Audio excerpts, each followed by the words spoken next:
This multi-billion-dollar organization is the largest, most organized, barroom-brawling motorcycle gang in the world. They've been bodyguards for the Rolling Stones, got into a fight with Walt Disney, and are the inspiration for hit TV show Sons of Anarchy. Hell's Angels are always the first one to come to mind. The club is known for its ruthlessness, even towards other members, clashes with other rival bike clubs, and has been linked to gun running, extortion, drugs, prostitution, and murder. This is despite them officially denying that the club is involved in any criminal activity at all. And whilst most criminal organizations engage in crime with the objective of making a profit, the Hells Angels believe that violence and lawlessness are an inherent part of living the life, and any money made from their activities should simply be used to maintain that lifestyle. The Hells Angels originated in 1948 in Fontana, California, by motorcycle enthusiast Otto Friedli. He's credited for starting the club by merging several other small motorcycle clubs together. Arvid Olsen, another founding member, suggested calling themselves the Hells Angels after he had served in the Hells Angels squadron of the Flying Tigers in China during World War II.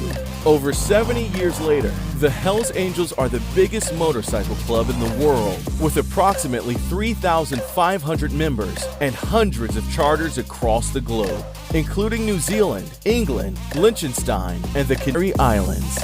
One place you won't find them, however, is the Netherlands, where in 2019, the country became the first to completely ban the Hells Angels, with the presiding judge calling them a danger to public order and the rule of law.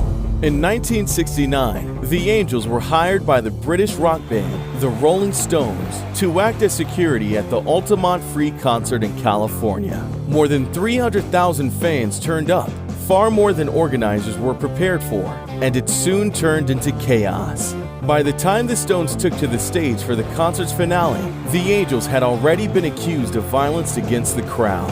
The most infamous part of the evening was the death of an 18-year-old Meredith Hunter, who was stabbed by Hells Angel Alan Pissarro. According to reports, Hunter had pulled a gun from his jacket and attempted to rush the stage. Pissarro reacted by stabbing him to death.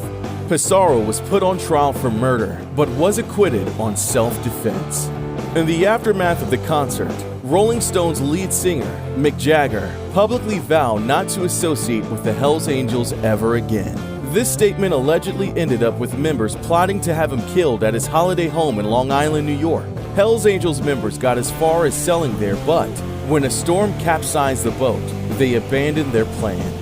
In 1972, 3 Hells Angels were arrested after the bodies of 2 men and a woman were found buried at a ranch near Ukiah, California. The arrests and deaths added to the growing concern of law enforcement agencies that the bikers were becoming large-scale organized crime operators. Despite the Hells Angels' prominence in the US, their reputation in Canada is said to be much more hardcore, where they are allegedly responsible for 90% of the drug trafficking and prostitution in the whole of the country.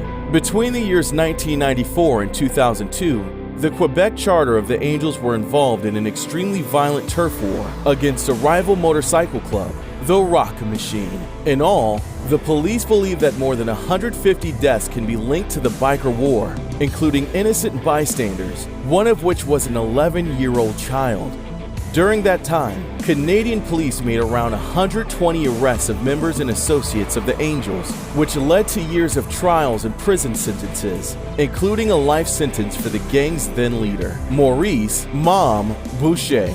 Maurice was one of the most notorious leaders of the Hells Angels, a convicted murderer and drug trafficker. He was serving 3 life sentences before his death of cancer in July 2022. In 1997, during the intense war between the Angels and the Rock Machine, he ordered the murders of correctional officers Diane Lavinge and Pierre Rondeau. It was said that both officers had been chosen at random by Boucher because he wanted crimes committed by bikers that would be so serious, prosecutors would not want to make deals to turn bikers into informants. And it's not just law enforcement and rival gangs that the Angels have been brutal with. In March 1985, 5 members of the North Laval, Quebec charter were summoned by fellow members to a quiet part of town, where they were slaughtered in one of the most notorious crimes ever committed in the country. What became known as the Lennoxville Massacre, the victims were seen as risky members due to their hard partying lifestyles. They were invited to meet at the Lennoxville clubhouse, where they were jumped by 41 other members, who beat and shot them to death, then disposed of their bodies in the nearby St. Lawrence River. Becoming a full member of the Hells Angels can take years. The very basic requirements include holding a motorcycle license, owning a motorcycle, preferably a Harley Davidson, and having a personality that fits with the rest of the gang. You also cannot have any affiliation with police officers or be a child molester. The main Death Head patch is one of the world's most recognizable gang logos, and the Angels do not appreciate it being used without permission. In 2007, they filed a lawsuit against Walt Disney for their attempt to reference the club in the film Wild Hogs. The suit was voluntarily dismissed after the Angels received assurances from Disney that the references would not appear in the film. The Hells Angels continue to this day to be a huge influence on modern culture, and sometimes the Angels are willing to be part of it. The hugely successful TV series, Sons of Anarchy, was inspired by the club, and it's even alleged that some of the plots used were real-life events. Real Angels were also cast in the series, including Rusty Coons, Chuck Zito, and Sonny Barger, the man who was seen by the Angels as the leader of all leaders. Ironically, despite being dangerous, the Hells Angels have a good reputation when it comes to charity work. Over the years, they've held various public events to help raise money and awareness for charities, including the Red Cross. For years, they prepared Thanksgiving dinner at a San Francisco soup kitchen. In December 2014, a charter in California bought all the bikes from a local Walmart and donated them to children living in a homeless shelter. This links well with the motto that has been commonly attributed to the Hells Angels: when we do right, nobody remembers. When we do wrong, nobody forgets.